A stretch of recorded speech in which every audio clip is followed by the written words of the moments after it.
when you major in something in college, it's just like a mathematical thing. It's like 1/3 to 1/4 of the classes that you take are your majors. The rest are like electives. So what I tried to do from the beginning was to create my own major. And the college that I went to did not allow that. It was kind of weird. So I was like, frick, what could I do? So my it's kind of interesting to me how people are psychologists and they're not open-minded. Like, how are you a psychologist and you're not open-minded? So my teacher, like, we were able, like, she gave me half the points because I answered honestly on the assignment when it asks, well, what do you value? This, and that. If I have a conversation with someone, right, I am, like, my conversation would be kind of like, I'd be able to engage somewhat in a lot of things.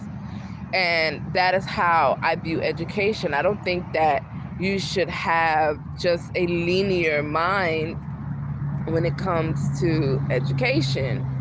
And I value all those things. I value history, I value politics, I value the arts, I value psychology, I value mathematics and science, because science is like, or how do you say it? Like, what else is there?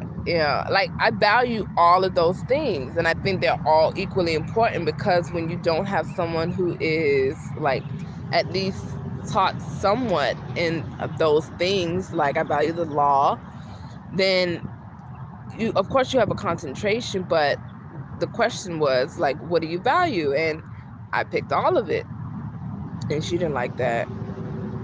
So it says, why are you still living? I'm living because I think that I could be put on this planet to show people, like, you don't have to have such a rigid, linear mindset. And that's kind of like weird coming from someone like me, because I'll get into that later. But it was very interesting to me that someone who is clearly, like, more experienced than I am in education and things like that could not understand that, hey, I could be interested in a whole bunch of things. So her giving me a half on the assignment, it kind of like showed me how, like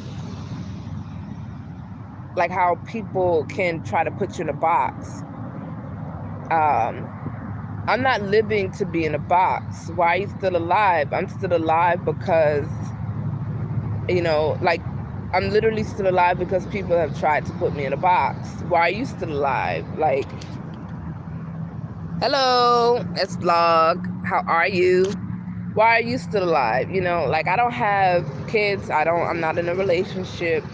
And I am, I live each day, and I have to wake up in the morning and ask myself, like, what's your purpose today? Because, like, most people live their lives for their children. For me, like, I have to actually wake up and decide that I'm going to live my life for myself, as far as, like, being able to venture off and get stuff done in the world. Like, it's not like a little person counting on me. I don't have, like, grandparents or anything like that I have to take care of. So why are you still alive? Because trust me, I could have been dead a few times. Like, I can't tell y'all, like, I've seen cars flip over in front of me. I've seen so much stuff, man. So many things. I've seen a lot. And, like, I have to ask myself, like, why do you keep on pushing when you, like, see so much mess around you, so much mess in the world? And what are some of the reasons why you guys are still alive? Like, what has... Oh, my umbrella keep on flying away.